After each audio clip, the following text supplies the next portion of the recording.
Greetings, fellow humans. Katrina here. Quick disclaimer, I'm a professional, not your professional. Nothing I'm about to say should be taken as medical, legal advice. This podcast is purely for education and amusement. That is it. Disclaimer over. So I thought I would talk a bit about what I don't know about motor disorders today, and specifically developmental coordination disorder. And so this is coming out of the Diagnostic and Statistical Manual of Mental Disorders, 5th edition text revision. I'm really into this book right now. That's why we're continuing on the diagnostic route.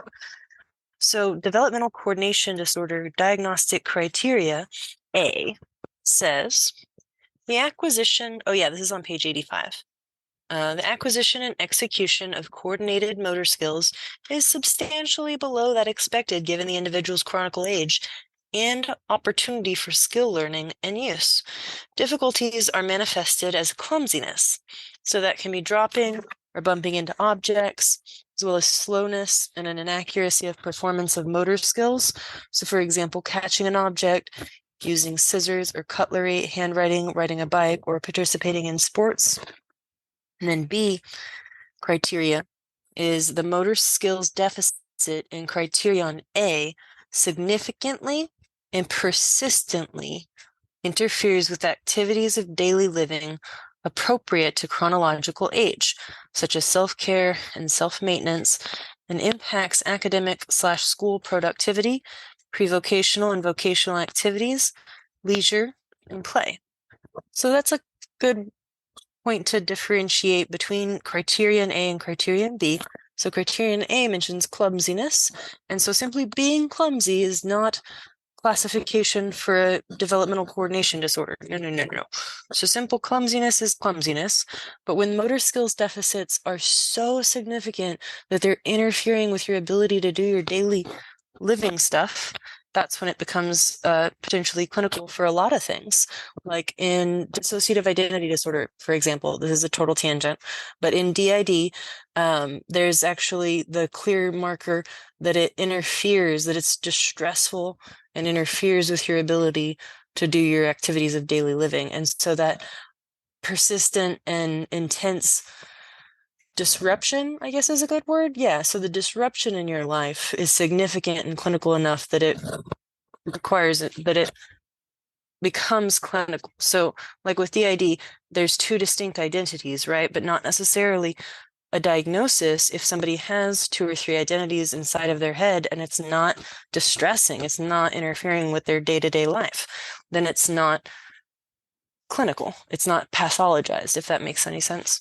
And so with the coordination disorder, clumsiness is not the only thing, I should say. Yeah. And so then C, it says the onset of symptoms is in the early developmental period. And so I don't know from memory what the early developmental period is age-wise, but if I had to go off the top of my head, I would say it's during the formative years, pre-kindergarten, kindergarten, that kind of age.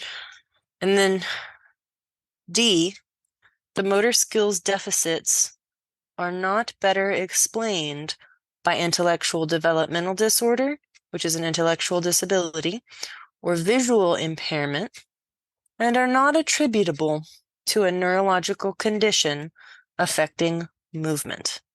So examples of neurological conditions that affect movement are like cerebral palsy, muscular dystrophy, and degenerative disorder.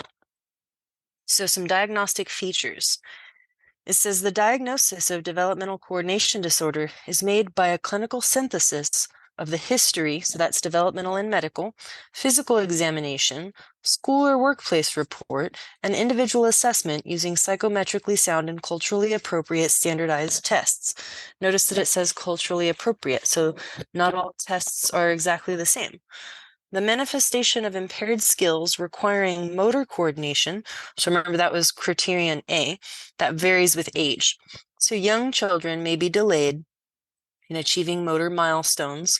That would be things like sitting, crawling, walking, although you may achieve typical motor milestones. So that may be normal, the sitting, crawling, walking.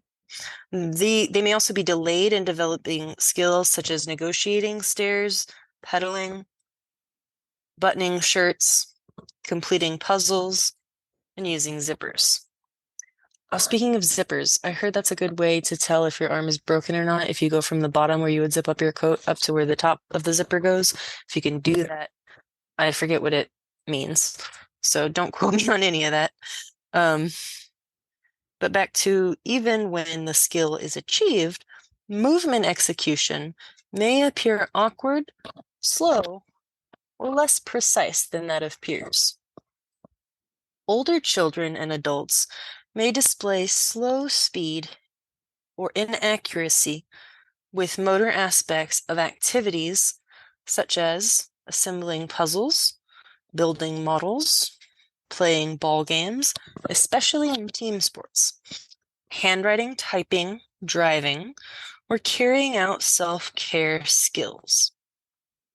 So it goes on to say that developmental coordination disorder is diagnosed only if the impairment in motor skills significantly interferes with the performance of or participation in daily activities of family, school, social, and community life. So remember that was criterion B. Examples of such activities include getting dressed, eating meals with age-appropriate utensils and without mess, engaging in physical games with others, using specific tools in class, such as rulers and scissors, and participating in team exercise activities at school. Not only is ability to perform these actions impaired, but also marked slowness of execution is common.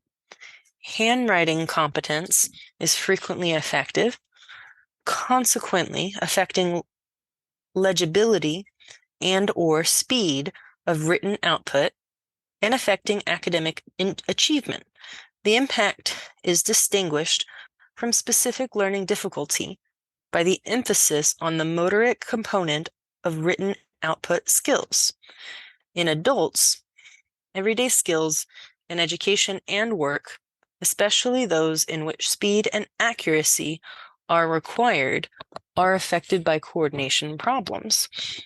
So this reminds me of a personal anecdote. I remember writing so fast in school that I had to consciously slow down for those exams. Well, when I was in school, this is going to date me a little bit, but I still had paper and pen in school. Not everybody had an iPad or a laptop. And so we had to write our essays by hand and it had to be legible. And so I would actually have to consciously slow down in order to write legibly. Now I just do chicken scratch and I'm the only person who has to read my handwritten things nowadays. So it's okay to have it a little messy.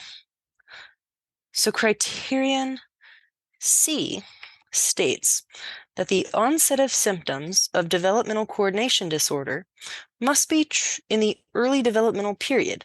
However, developmental coordination disorder is typically not diagnosed before age of 5 years.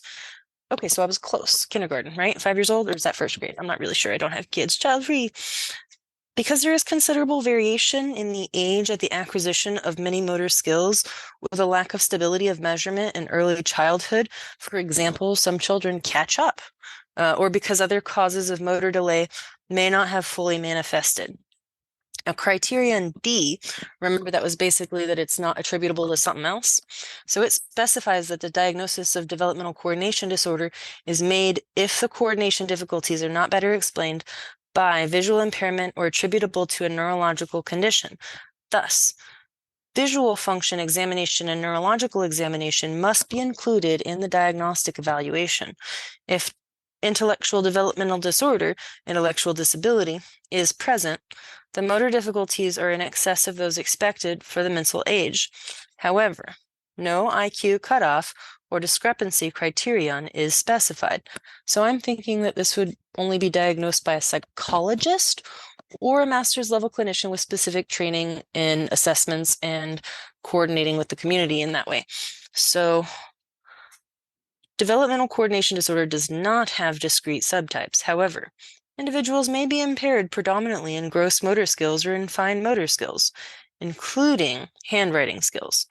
Other terms used to describe developmental coordination disorder include childhood dyspraxia, specific developmental disorder of motor function, and clumsy child syndrome.